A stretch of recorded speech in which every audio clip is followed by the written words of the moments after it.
स्वागत है दोस्तों आपका अपने YouTube चैनल में। और आज हम एक नया टॉपिक शुरू करने वाले हैं और जिसमें हम देखेंगे जयशंकर प्रसाद जी के नाटक। इनके नाटकों से हर बार क्वेश्चन बनते हैं, तो हम देखेंगे उनके नाटक, कौन से नाटक को उन्होंने किस सन में लिखा था, कब प्रकाशित हुए थे और किसकी विषय वस्तु क्या है। तो चलिए शुरुआत करते हैं। और हाँ, यदि आपको ये अच्छा लगे तो प्लीज़ लाइक, शेयर और सब्सक्राइब करिएगा। तो चलिए शुरू करते हैं। सबसे पहला जो नाटक है उनका, सज्जन नाटक उन्होंने लिखा था, जिसकी रचना उन्होंने 1910 में की थी। ठीक है, महाभारत के कथानक पर आधारित है सज्जन नाटक। और उसके बाद जो दूसरा है कल्याणी परिणय, 1912 में लिखा था। चंद्रगुप्त, चाणक्य व विदेशी आक्रमणकारी सेल्यूकस की इसमें कथा वर्णित है। और इसके बाद करुणालय है 1912 ईस्वी, पितृभक्त सुनौसेप एवं राजकुमार रोहित की इसमें पौराणिक कथा का चित्रण किया गया है। ठीक है, इसके बाद हम बात करेंगे प्रायश्चित की। तो 1913 में प्रायश्चित का प्रकाशन हुआ था, जिसमें जयचंद की मृत्यु और उसकी मृत्यु की घटना से लेकर के गैर ऐतिहासिक वर्णन तथा साथ ही पृथ्वीराज व शहाबुद्दीन मोहम्मद गौरी का भी वर्णन किया गया है। ठीक है, इसके बाद अगर हम बात करें अगले नाटक की, तो वो है राज्यश्री। राज्यश्री का प्रकाशन यद्यपि 1915 में हुआ था। और जो ये नाटक है, इसमें जो वर्ण विषय है वो हर्षचरित्र तथा चीनी यात्री जो हुएनसांग, जो हर्ष के दरबार में आए थे, उस उनके मतलब उनके समय में भारत आए थे चीनी यात्री हुएनसांग, तो उनका वर्णन है इसमें। ठीक है, अगला नाटक है विशाख। विशाख का जो प्रकाशन हुआ था 1921 में हुआ था। कल्हण के प्रसिद्ध राज तरंगिणी, कल्हण जो थे वो संस्कृत के कवि थे और उन्होंने जो संस्कृत भाषा में राज तरंगिणी लिखा है, उसकी शुरुआती भाग के आधार पर लिखा गया नाटक है। ठीक है, मतलब जो कल्हण का राज तरंगिणी है, उसके आधार पर ये विशाख नाटक उन्होंने लिखा था। उसके बाद अगला नाटक है अजात शत्रु।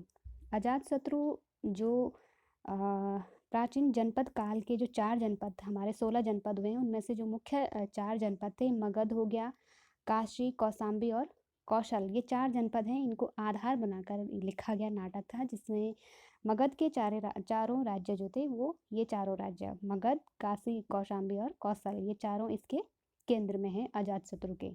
ठीक है, और इसका प्रकाशन ध्यान रखिएगा 1922 में। अगला नाटक है जन्मेजय का नागयज्ञ, 1926 में लिखा था और इसकी कथा वस्तु भी महाभारत पर आधारित है। जो जन्मेजय के सर्प यज्ञ तथा आर्य और नाग की परस्पर मित्रता का इसमें चित्रण किया गया है। ठीक है, अगला है कामना नाटक। कामना 1927 में लिखा गया है। प्रसाद का सर्वथा मौलिक नाटक है। मौलिक का मतलब है जो ये अभी तक हमने देखे थे, वो कहीं ना कहीं से उनकी कथा वस्तु ली गई थी। कोई महाभारत से थे, कोई हमारे इतिहास से थे। ठीक है, कोई हर्ष हर्ष के शासन काल से रिलेटेड थे, कोई संस्कृत के राजतरंगिणी से थे। लेकिन जो कामना नाटक है वो सर्वथा उनका मौलिक नाटक है। उसकी जो विषय वस्तु है, उसमें उन्होंने मन के जो मनोभाव होते हैं, भावनाओं को पात्र के रूप में प्रस्तुत किया है।